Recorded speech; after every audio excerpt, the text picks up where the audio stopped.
करी आगे पीछे डोलता रह बक बक बोलता रह मानेला ना बात हमार एने ओने डोलता रह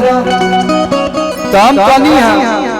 अरे किया मावा के बगिया में कवना के भगिया जगवालुए गोरिया अरे किया मावा के बगिया में कवना के भगिया जगवालुए गोरिया कहां से दागी लगल बा अरे की कहावा में ओढ़नी बिछावल की बगिया लगावल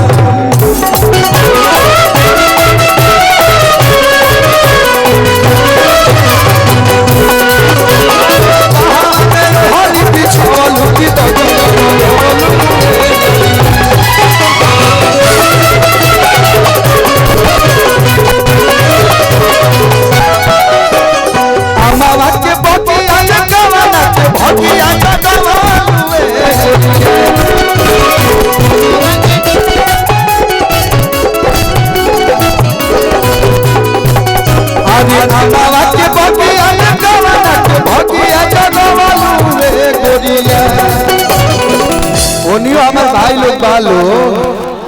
हेलो हेलो हाँ हाँ ध्यान है उधर अरे की कहावा में ओढ़नी बिछावल की तकिया लगवलू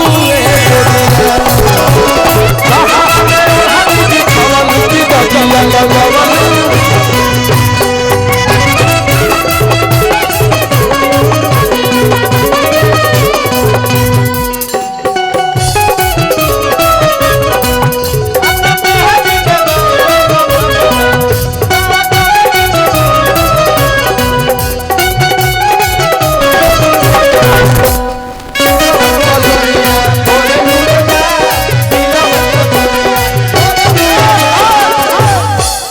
अरे किसी चूड़िया अरे की फोरे लुमे जा कि अपना राजा जी के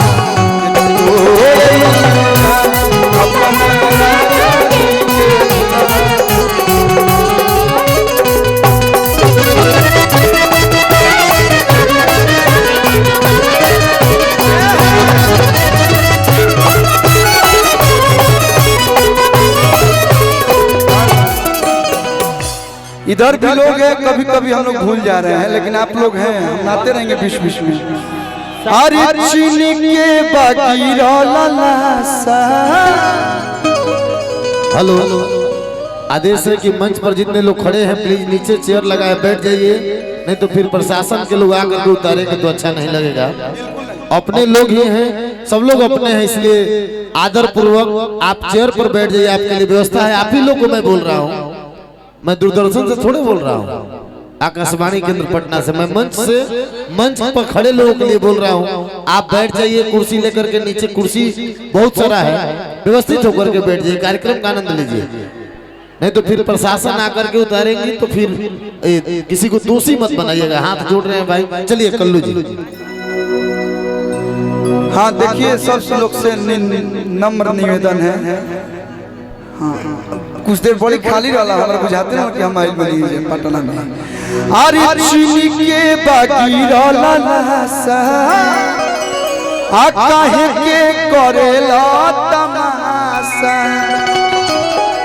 अरे गरम करहिया में के कर छनावटा ठेकवालुए गोरिया आज केकर भाग जगौलू हो बताओ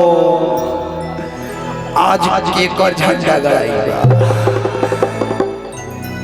अरे की गरम करहिया में के कर छनावटा अरे सोटो मुलुए गोरिया कागो भैया अरे की कहूं में ओढ़नी बिछावल की दगिया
छनौटा एगो शब्द आइला हमने के भोजपुरी में इतना बढ़िया बढ़िया छनौटा समझते ना छनौटा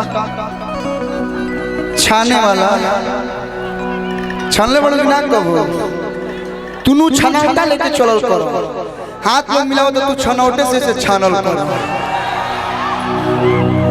एगो बड़ा बढ़िया गीत हम बोले रहनी जब माहौल ऐसा मिले तो मन कर लगा